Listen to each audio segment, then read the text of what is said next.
expected to flock to Baguio City this long weekend after the IATF allowed leisure activities in this city.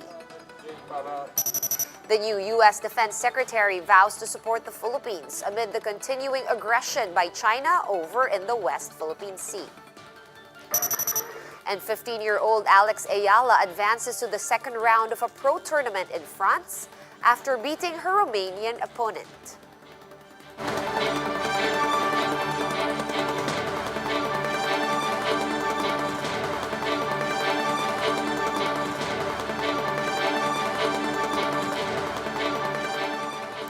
Fast, focused, and fearless. Here's a roundup of stories we're watching now. I'm Sean Yao. The Bureau of Customs is on high alert against vaccine smugglers as the government's mass inoculation program nears. Romel Lopez has the story. Less than a week before the expected arrival of COVID-19 vaccines, the Bureau of Customs is on high alert against those who will attempt to smuggle counterfeit shots. Intelligence reports from China showed that fake vaccines containing water and salt proliferated in their country. So we're trying to pick that up kasi alam mo, pag nagsimula na yan doon, yung mga malilikotang utak dito sa atin might pick it up.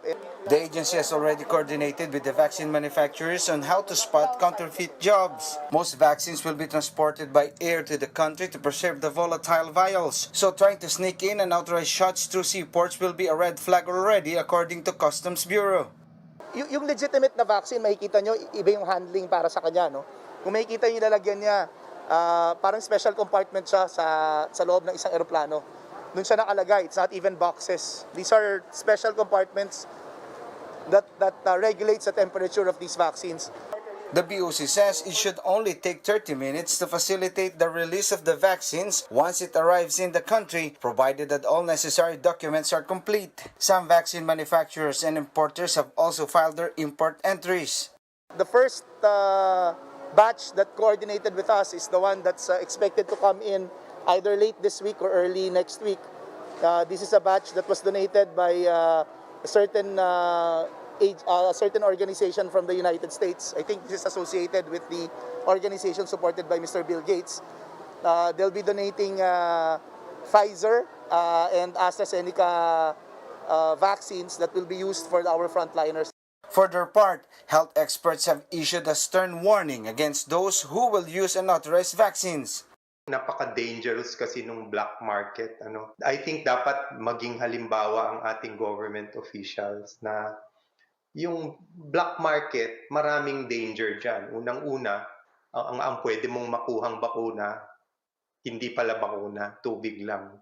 Tapos pangalawa, kung nung simula, effective na vaccine yan, sa black market, wala tayong assurance na yung pag-store at pag-transport masusunod. The Health Department, for its part, reiterates that no vaccine brand yet is available for commercial use. For News 5, Romel Lopez, we are One News. And the Health Department is maintaining that the COVID-19 situation in Cebu is still manageable.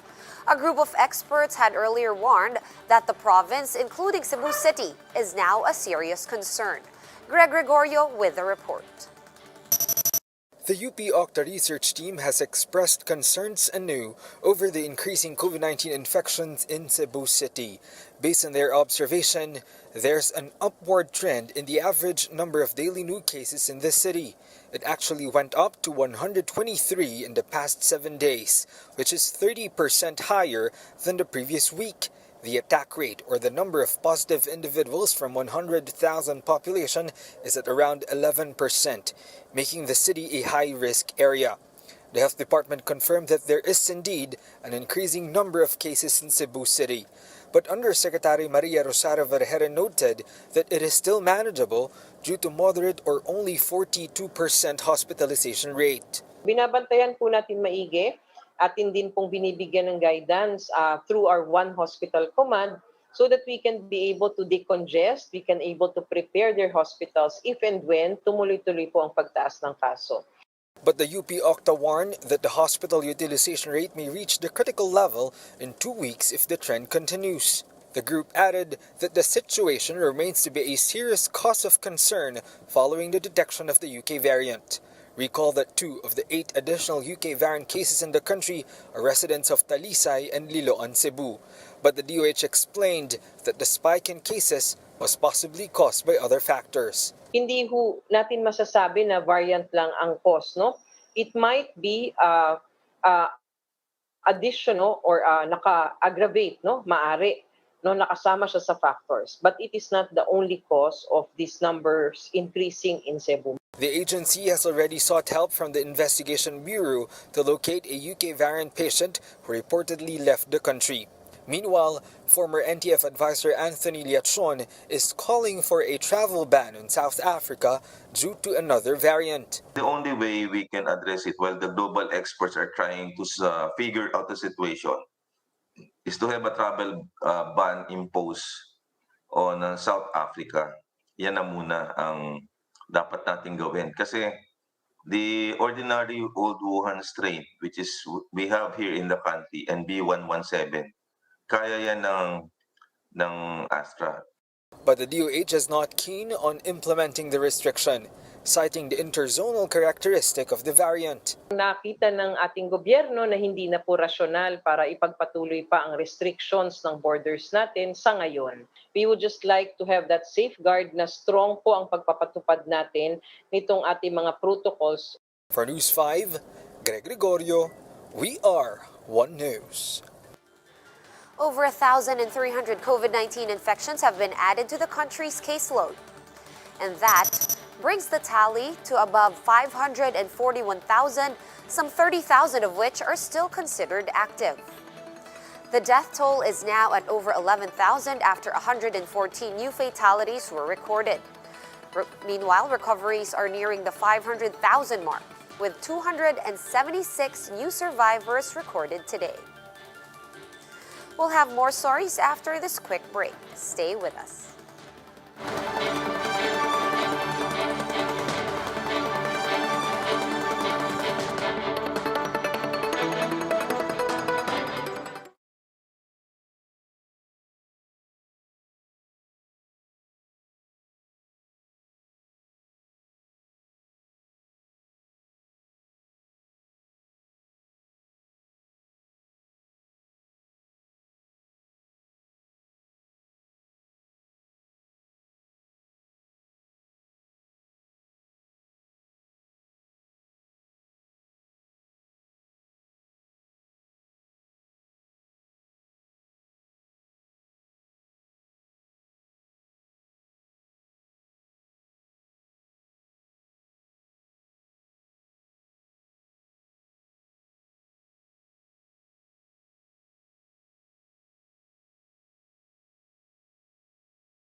You are still watching One News Now. I'm Sean Yao. Baguio City is expecting an influx of tourists this long weekend after the IATF allowed leisure travel to the summer capital. Jenny Dongon joins us live from the City of Pines to give us the details. Hi, Jenny. How does Baguio City's LGU plan to shore up COVID-19 protocols? Sean, the Baguio City government is ready for the arrival of more than 1,000 tourists this Friday for the long weekend. This is after the IATF allowed the leisure travel to the city, even if the Cordillera region is under GCQ this month. Baguio Tourism Officer Alec Mapalo says the IATF has approved the request of Mayor Benjamin Magalong to allow tourism activities within the city. Tourists are not allowed to visit neighboring towns and municipalities amid the threat of the new virus variant recorded in La Trinidad, Benguet. The Baguio LGU vows to strictly implement health and safety protocols. Tourists are also reminded to undergo necessary procedures before entering Baguio. Based on data from the City Tourism Office, the summer capital welcomed around 200,000 tourists monthly in 2019. This is a far cry from 15,000 arrival last year until January this year. As an effect, the city lost about 3 billion pesos, mainly in the tourism sector. The city is in talks with the business sector to ensure the safety of everyone while also helping the economy recover. Baguio has reported a decrease in daily new cases from 42 last January 10 to 23 to 17 a day from January 24 to February 7. Sean, tourists aged 16 and below and 65 and up are allowed to visit Baguio, but they are discouraged from visiting closed or crowded places here in the city. Sean. All right, thanks for explaining that. That was Jenny Dongan of News 5 reporting to us live from Baguio City. And here are other stories we're keeping our eyes on. Defense Secretary Lorenzana and U.S. Pentagon Chief Lloyd Austin III discussed bilateral defense relations in an introductory phone call. The Pentagon said Austin affirmed the importance of upholding international rules and norms over the West Philippine Sea dispute. The two secretaries also talked about the U.S.-Philippines alliance, the Mutual Defense Treaty, and the Visiting Forces Agreement. Agriculture Secretary William Dar brushed off calls for his resignation amid the issue on pork supply. Dar says he is serving at the pleasure of the president and insists that he is after the mutual benefit of hog producers and consumers. And Alex Eala overcame Romanian rival Lorenzana par in the first round of the ITF W25 Grenoble tournament in France. The 15-year-old grinded out the three-set win against her 32-year-old opponent in a match that lasted 2 hours and 18 minutes. Eala will be facing off with Cristina Busca of Spain in the second round. And several countries have started their mass vaccination programs with 116 million doses administered worldwide. The question now is, how long will it take to get our lives back to normal? Let's watch this video from Bloomberg.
For more updates, visit News 5, The Philippine Star, and Business World online.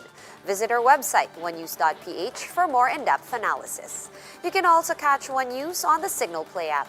Register for a free account at www.signalplay.com and stream One News live anytime, anywhere. I'm Sean Yao. We are One News.